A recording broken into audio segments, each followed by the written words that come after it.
A week or so ago, I was pushing to get the first coat of primer paint on the ceiling and wall here in the central hall, and even up into the skylight shaft. Still more finishing to do, but I painted what I could.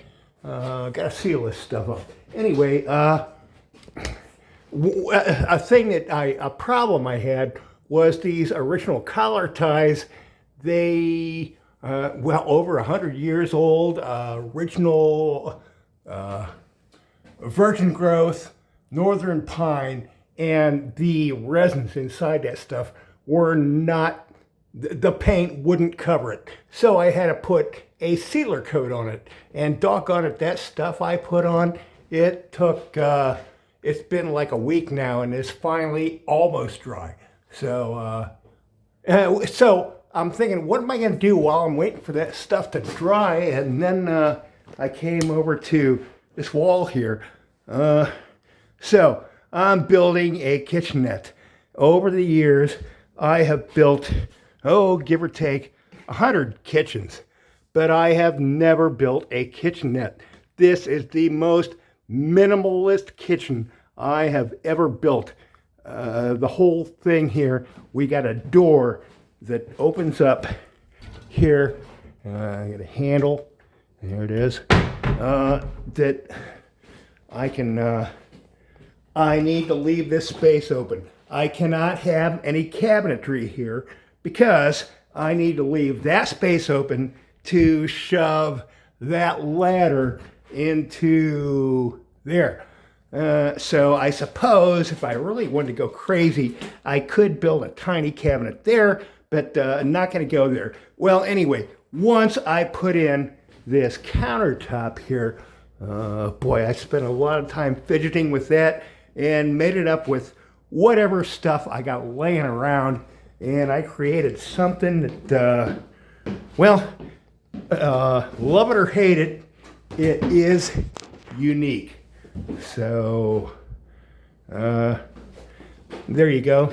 And anyway, evolution of design here. Once I get this countertop in, I'm realizing, okay, this is going to house the microwave. And my original thought was the microwave was going to be way back in the corner there. But well, if there's going to be a mini fridge sitting right there, then, well, it would be kind of inconvenient for the microwave to be way back there. So anyway, it's going to be out here, not just for that reason, but because we got these shelf brackets in here. I realized, well, one countertop is not enough for a kitchenette. Geez. So I went fishing around, and this is a board stolen, an attic board stolen. I've done zero cleanup on it so far, and well, it's got this big check in it. I don't give a shit. It's fine. It fits perfectly in this corner and all the way along the wall, and it ends just about where I wanted it to. And I'm thinking the balance, let's see, there you go. We got two brackets, and that's all it needs to support it. And so, okay, now here's our action shot for today. I'm thinking, well, I got all that done, and I'm probably not going to paint for another couple of days. I'm in no hurry to do that.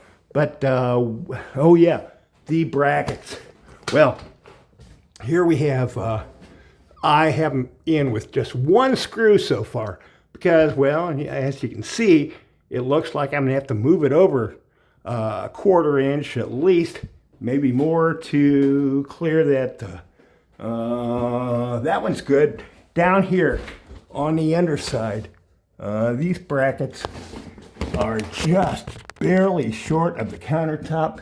Both this one and this one, we got a big shim in there. So they need to move up. But as the one above, they're only held in with one screw right now. I needed them to fit that stuff and the other end. And oh yeah, I had to mention, my whole notion of building this top, I got this face on it, And I also put another face on the back. And the whole point of having that face on the back, besides widening the countertop, is the cleat that allows me to screw this thing to the wall. So that thing does double duty, and it's also the trim across here. Triple duty, I guess. So there's my, and well, now we got the action shot for the day. And I set this up. Here we go. I'm thinking as long as I got all that stuff in, let's finish it off and put in the baseboard in here. So I made up this thing. Good golly, this has been 2 days in the making. What we have is a piece of oak, which there's no other oak in this room, but I had to glue a tiny little return on the end to run into that wall, and then another return here to go from here to there, and that all I made all this out of one piece, so we have the continuous grain flow. And well, once I put it in, I was not happy with the gap here with this nosing and this piece, so I had to actually cut this thing down after making it. Maybe you can see it in the, this is just ever so, this is like a 1/2 inch wide, where that's 3/4. Anyway, let's put it in. So it fits, sorta, but boy is it a tight fit. Need my crowbar at this point. My little midget crowbar, well, it's not the midget, but mid-sized crowbar. And we gotta start helping this thing fit, because boy, everything is so tight. Bring this in closer. Now on this whole thing here, I have made no attempt to hide screws or anything. What shows. So what does show here? And what we got is, here's this base with just a tiny little reveal there. And boy, I got some mud work to do there. How about that? And more mud work to do back there. But then it fits. And doggone it, when I cut this thing, just making up all those end pieces, well, the thing came up short. So what I decided is I'm going to carry on with my whole Craftsman style theme here, where I got that kind of stuff, and I made up this silly little piece. And it's got the same kind of chamfer as that stuff over there, and that's how we're going to trim that out. And I guess now that I did that, I'm going to have to do it over there and over there. And okay, so enough said.